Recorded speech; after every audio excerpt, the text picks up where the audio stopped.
Hello guys! For today's video is ipapakita ko sa inyo kung paano ako mag-propagate ng aking jadelet or elephant bush. Then ayan siya guys.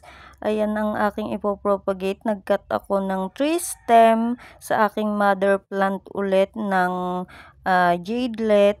Then, ayan guys, meron na naman tayong ipopropagate na jadelet or elephant bush na tinatawag. Then, ayan, tingnan nyo yung una kong propagation is nag-success, 'di ba? Ayan, ang ganda, ang lush. Then, ituturo ko sa inyo kung paano ko sila ipinropagate. Then, ito yung una kong mga propagation. Ayan, i-update ko na din kayo. Then, ayan, nag-successful sila, ang lush. Then, nasa rain or shine area sila, guys. At ito yung pangalawa. Ayan, itong pangalawang pot. Ayan siya, kita nyo, ang laki na, nakayuko na siya. Then, ayan guys, ang aking na-propagate at nasa rain or shine area sila. Nakita nyo naman yung pots nila for vertical garden. Then, or vertical wall. Ayan siya guys. Then, ayan no, nakatumba na siya. Sobrang lago niya na guys. At parang gusto nila ng rainwater. Nung nag-uulan, ayan, mas gumanda sila. Then, nasa rain or shine, mas gusto yata nila sa rain or shine area. Then, ayan guys, 'di ba ang ganda ang lago. Ganyan lang ginawa ko. Kinat ko ito sa pinaka-mother plant. Kung nakita nyo or napanood nyo, ayan siya. Lagyan lang natin ng stick para tumayo yung mga ating jadelet. Then, ayan, okay pa naman tong isa. Yung isa lang lagyan natin ng stick, guys. At, ayan.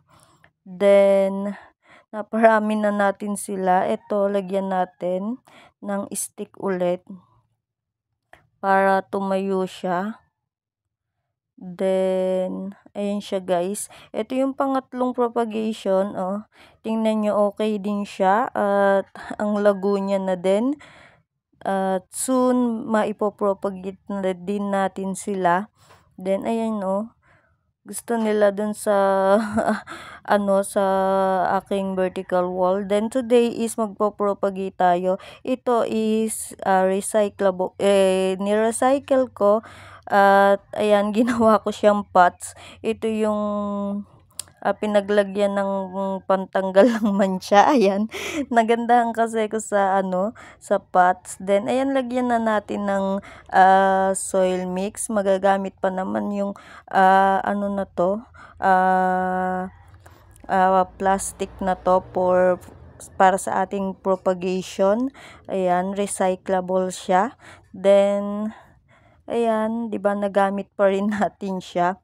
At maglagay lang tayo ng soil guys. Ayan, more on ipa yung aking soil mix na ginamit. Pero doon sa una kong propagation is siya, garden soil lang guys.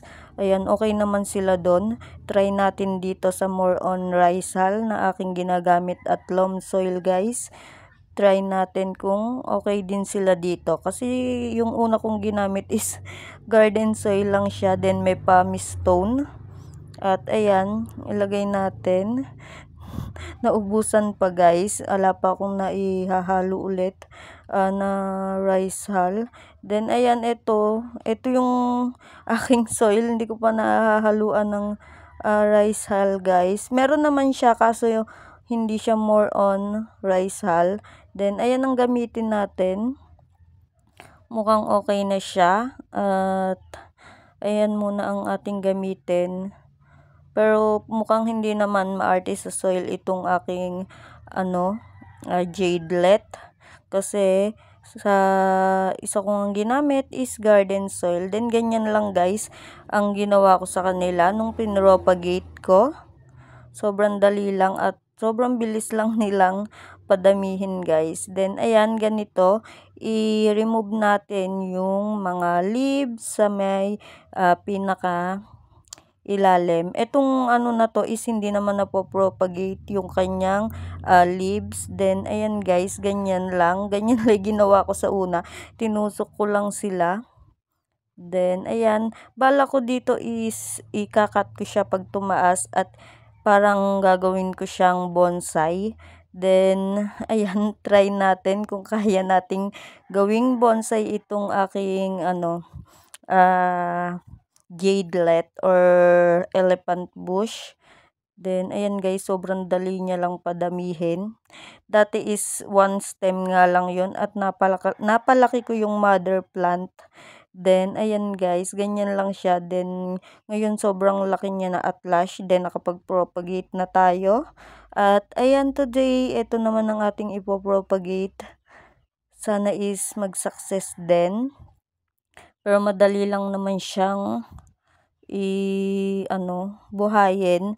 Then, 'di ba ang ganda niya? Ang ganda ng ginamit nating pots. Ni-recycle ko. Sobrang ano niya kasi, ang ganda ng color niya. Kaya ayan, naisipan ko para sa aking mga propagation. Pwede na siya, 'di ba?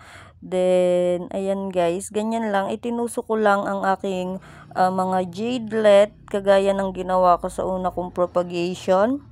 Then, gusto kong gawing bonsai, itong ating pinropagate na ito. Then, yung isa kasi is malaki na siya. At, ayan, lagyan natin siya ng fertilizer.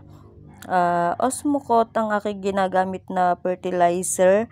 Then guys, yung nasa likod kasi is gusto ko siyang mag-trail, tapos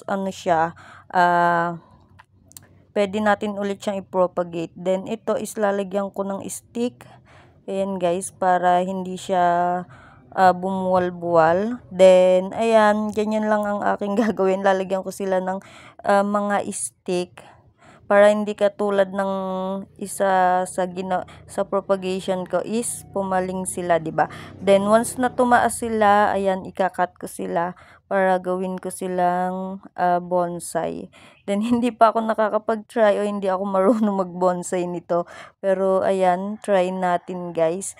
Then ayan, meron na tayong 3 ulit na propagation ng jadelet or elephant bush. 'Di ba ang ganda nila guys? Then ayan, ito din is isa sa mga sinasabi nilang lucky plant din.